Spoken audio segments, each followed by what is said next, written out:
আলাইকুম রহমতুল্লাহি ওয়া বারাকাতুহু। 2 বক্স গোলাপ বাগ বোনের জন্য রাখছি ফ্রিজে।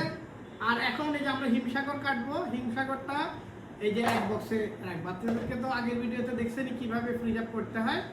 আমরা হিমসাগরটারও দেখাবো কেটে কিভাবে আপনার রাখতে হয়। আমরা ফুল কেটে নিই, তারপর বক্সিং এর সময় দেখাবো। আপনাদেরকে একটু দেখাই দেই এই ভিডিওতে, লাস্টে তো আবার বক্সিং ইয়ে হবে, পরে রাখতে পারবেন। এই যে আমরা ছিলবেন, একটু মোটা মোটা করে রাখবেন, আমাদের আশ থাকবে এই যেভাবে। এরপরে বিসমিল্লাহির রহমানির রহিম মাঝখানে এই জাস্ট এই যে এই টুকরা করে রেখে দিবেন, বিচিটা আলাদা।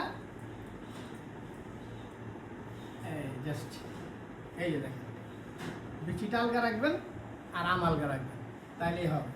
আমি এর মধ্যে কাটি, তারপরে যখন আমি ইয়েতে রাখবো তখন দেখাবো। এই যে পরম যত আমাদের কাটা শেষ, এটা এক বাটি রাখবো। এটা হিমসাগর। হিমসাগরটা তারা মাসখানিক পরে আসলেও হয়তো বা পাওয়া যেতে পারে, না পাওয়া যায় তো কিছু কারণে অন্য আমি খাবো, কিন্তু ওই হিমসাগরটা তো পছন্দও করে না। হিমসাগরটা আমার বোন জামাই কিছুটা পছন্দ করে, ভাইনা কিছুটা পছন্দ করে। এই যে অলমোস্ট আমাদের এক বাটি কাটা হয়ে গেছে। আমি এটা রাখতেছি আপনার এই যে ইয়া আলাদা, মানে কেটে রাখতেছি, এটা আস্তে রাখতেছি না। আর এই যে আমরা যে এই ছিগলাগুলো ফেলতেছি কখন পর পর, আমরা এইগুলো সব ছিগলা নিয়ে বসে আমরা কোনোটা ওয়েস্ট করবো না। এখানে অনেক আম চলে যেতে, কারণ আমি মোটা মোটা করে ফেলতেছি। এই জন্য আমটাকে কাটার আগে বেশি বেশি করে ধুইতেছি, কারণ এগুলো আমার মুখে যাবে তো। কোনো কিছু নষ্ট করবেন না, দরকার হলে খাইবেন না। যদি খেতে না পারেন খাবেন না, বাট খাবার নষ্ট করা যাবে না। খাবার নষ্ট করলে আপনি আপনার রিজিকের সাথে আপনি নিজেই যুদ্ধ ঘোষণা করবেন। যদি খাবার নষ্ট করেন তাহলে আপনার রিজিক আপনি নষ্ট হয়ে যাবে। এই যে আমরা 2 ফালি করে এইভাবে রাখতেছি, কারণ এই আমগুলা বেশি হিট গরম হয়ে গেলে ভিতরে একটু ইয়ে হয়ে যায়, মজে মজে যায়। এই জন্য আমরা বিচিটা আলাদা, ইয়াটা আলাদা করে রাখতেছি। আমাদের অলমোস্ট এইখানে শেষ, আমরা প্যাকেজিং করে ঢুকে ফেলবো। তো আজকের জন্য এখানে বিদায়। দেখেন এই যে আমরা কি সুন্দর, আবার সেম আমরা যে প্যাকেজিংগুলো করছি ওইভাবে করে ডিবে রেখে দেবো। এটা যদি ওইভাবে ডিবে রাখেন 1 বছর না 2 বছর রেখে খেতে পারবেন, তারপরেও তাদের তাহলে খাওয়া ভালো। তো আজকের জন্য এখানে বিদায়। সবাই ভাই বোন আত্মীয় স্বজনকে ভালোবাসুন, ফুটোদেরকে ভালোবাসুন, চাচাদেরকে ভালোবাসুন, মামাদেরকে ভালোবাসুন।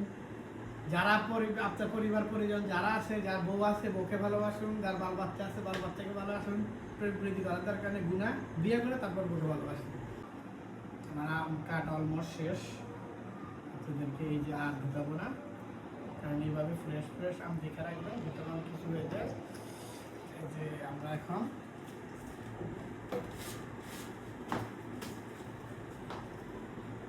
এই যে এইভাবে নিবেন, দেখছেন আমটা এইভাবে নিয়ে এইভাবে বিসমিল্লাহ পড়ে লাগাই ফেলেন। দাও এটা এটা আগে একটু টেবিল দাও। কোনো রকম ভিতরে যাতে, যেহেতু আমার ফ্রিজে আরো কিছু আছে, কোনো রকম যাতে কোনো বাতাস গন্ধ না ঢুকতে পারে, সেই জন্য আমরা এদিকে খেয়াল রাখবেন। এদিকে যদি খেয়াল রাখতে পারেন তাহলে অবশ্যই আপনাদের খাবার সবসময় ঠিক থাকবে।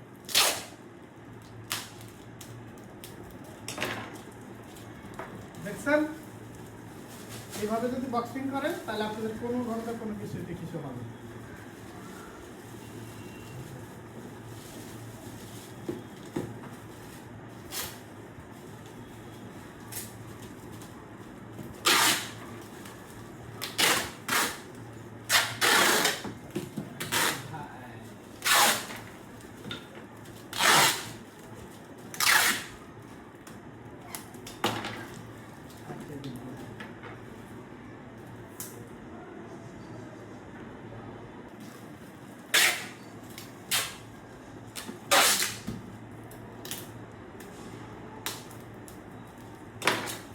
কমপ্লিট।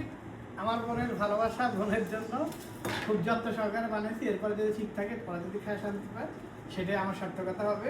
আজকের জন্য এখানে বিদায়। আসসালামু আলাইকুম ওয়া রাহমাতুল্লাহি ওয়া বারাকাতুহু।